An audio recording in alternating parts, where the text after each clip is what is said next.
Bonjour, deuxième vidéo sur une série de questions, 4 questions sous forme de QCM sur les puissances de 10 dans les automatismes, toujours de classe de seconde et de première.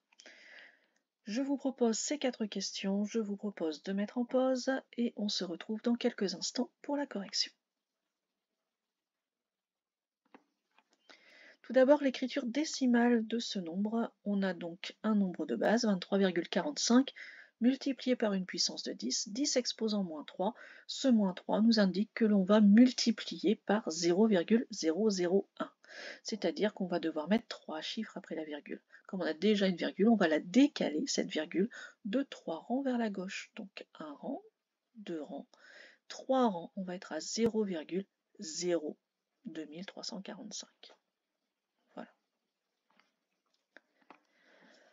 Ensuite, on parle de la distance entre Mars et le Soleil, qui est un grand nombre. On va vouloir l'écrire en notation scientifique, donc un chiffre avant la virgule, qui ne soit pas 0. Donc 2,2794. Donc on sera soit dans la première, soit dans la troisième réponse. Pour amener la virgule qui est à 2,2794 à sa vraie position, il faut décaler cette fameuse virgule de 2, 5, 8 rangs. Donc, 8 rangs vers la droite, 10 exposant 8 pour arriver à un grand nombre. La taille de l'œil, elle, par contre, est un petit nombre. Donc, on peut déjà imaginer qu'on est dans une puissance de 10 avec un exposant négatif. Ensuite, notation scientifique, donc 1,2. Et notre virgule, pour qu'elle soit à sa vraie place, doit être décalée de 5 rangs vers la gauche. Donc 1,2 fois 10 exposant moins 5.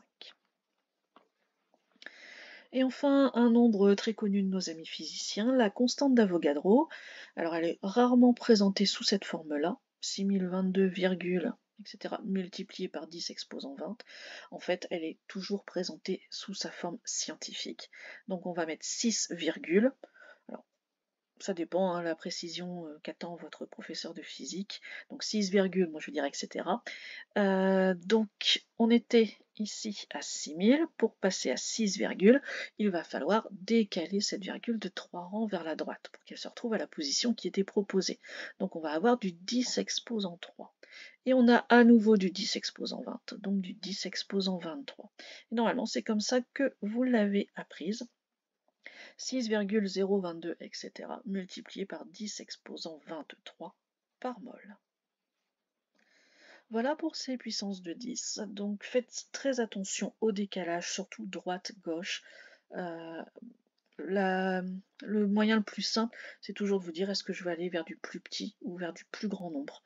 Et dans ce cas-là, vous serez certainement dans le bon sens. Au revoir.